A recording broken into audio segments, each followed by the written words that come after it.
কি অবস্থা সবার, কেমন আছেন সবাই? আশা করি সকলেই ভালো আছেন। আজকে আমি আপনাদের আমার কন্টেন্ট ক্রিয়েশনের জার্নিটা কিভাবে শুরু হয়, আর এটাতে লেগে থাকলে আদৌ কোনো লাভ হয় কি না, বা এটার পিছনে সময় দিলে আপনি কি ইনকাম করতে পারবেন কিনা, এই বিষয়ে আজকের আলোচনা। কন্টেন্ট ক্রিয়েশনটা হচ্ছে একটা চাকরিতে যেরকম সময় দেন আপনারা, চাকরির পিছনে ইন্টারভিউ দেন, তারপরে চাকরির জন্য পরীক্ষা দেন, অনেক কিছুই করেন।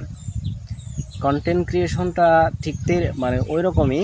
এখানে আপনি যদি প্রতিনিয়ত কন্টেন্ট পোস্ট করেই যান, আপনার কন্টেন্ট ভালো হইলে অবশ্যই সবাই দেখবে।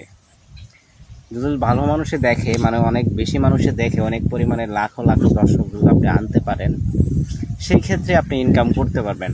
আপনি 10,000, 20,000, 50,000 ভিউজ নিয়ে যদি আপনি মাসে 50,000 ভিউজও নিয়ে আসতে পারেন, আপনি ইনকাম করতে পারবেন না।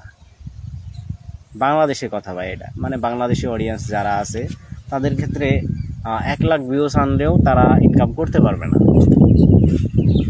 এখানে ইনকাম কারা করতে পারবে? যা বাংলাদেশে ভিডিওতেও ইনকাম আসে। কোন ধরনের ভিডিওতে আমি বলি, সব ধরনের ভিডিওতে ইনকাম আসে যদি সেই ভিডিওটা সবাই পছন্দ করে, সবাই দেখে, পুরো ভিডিওটা দেখে, আপনার ভিডিওতে অ্যাড রেভিনিউ ভালো হবে। এটাই হচ্ছে কথা। আর প্রত্যেকটা জিনিসই যেমন ছেড়ে দিলে কোনো কিছু লাভ হয় না। এই কন্টেন্ট ক্রিয়েশনটা বা ভিডিও করা বা টিকটক বলেন, যারা টিকটক করে তারাও কিন্তু টিকটক থেকে ইনকাম করতে পারে। যারা ইউটিউবে ভিডিও আপলোড করে তারাও কিন্তু ইউটিউব থেকেই ভিডিও ইনকাম করতে পারে। যারা ফেসবুকে ভিডিও ছাড়ে বা ছবি ছাড়ে তারা কিন্তু ওইটার মাধ্যমে ইনকাম করতে পারে। আলহামদুলিল্লাহ, আমার ফেসবুকও মনিটাইজেশন আছে, ইউটিউবও মনিটাইজেশন আছে। আমি দুইটা থেকেই ইনকাম করতেছি, কিন্তু ফেসবুকের টাকাটা আমি ব্যাংকে পেয়েছি অনেকবার, কিন্তু ইউটিউবের টাকাটা এখনও পাওয়া হয় নাই, কারণ আমার প্রথম চ্যানেল নষ্ট হয়ে গেছে। আর দ্বিতীয় চ্যানেল আর কি কয়েকদিন আগে আমি মনিটাইজেশন পাইছি।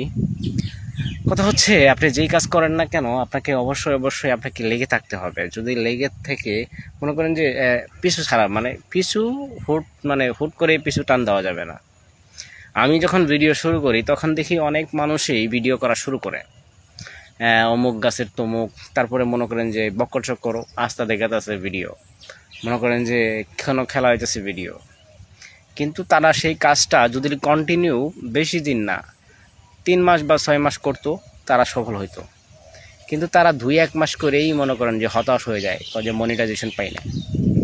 আমি যখন মনিটাইজেশন পাই তখন সালটা হচ্ছে 2024 নাকি 23, আমার সঠিক মনে নাই। আমি ফেসবুকে মনিটাইজেশন সবার আগে, আমার এলাকায় একজন আছে মিজান ভাইয়ের পরেই মনে হয় আমি মনিটাইজেশনটা পাই। তখন সর্বপ্রথম যখন কন্টেন্ট মনিটাইজেশন আসে তখনই আমি মনিটাইজেশনটা পাই। কিন্তু কন্টেন্ট মনিটাইজেশনের আগে একটা মনিটাইজেশন ছিল, সেটা হচ্ছে যে ইনস্টিম অ্যাডস মনিটাইজেশন, যেটা হচ্ছে ভিডিওর ভিতরে, লং ভিডিওর ভিতরে অ্যাডভাইস শো হবে, সেখান থেকে ইনকাম হবে। সেখান থেকে আমি প্রথম যে ফার্স্ট পেমেন্টটা তুলি সেটা হচ্ছে $112। সেটা আমার ফেসবুক প্রোফাইল থেকে। আপনারা অনেকেই জানেন যে আমার ওয়াইটি ফান নামে একটা আইডি ছিল, যেটা আমি অলরেডি সেল করে দিয়েছি বা বিক্রি করে দিয়েছি। আমার টাকার প্রয়োজন ছিল, কারণ আমার অনেকগুলো আইডি, এতগুলো আইডি আমার পক্ষে ভিডিও করা সম্ভব না, সেজন্য আমি সেল করে দিয়েছি। আমি একটা কথাই বলতে চাই আপনাদের, আপনারা সময় দিয়ে কাজ করেন, সফল অবশ্যই হবেন। কারণ এখানে টিকে থাকতে পারলেই আপনার সফলতা আসবেই, ঠিক আছে? আমার মেসেজ হচ্ছে, যেই কাজটাই করেন না কেন, ওই কাজটা মনোযোগ সহকারে করেন এবং টিকে থাকার চেষ্টা করেন, অনেক ভালো কিছু হবে। ধন্যবাদ সবাইকে।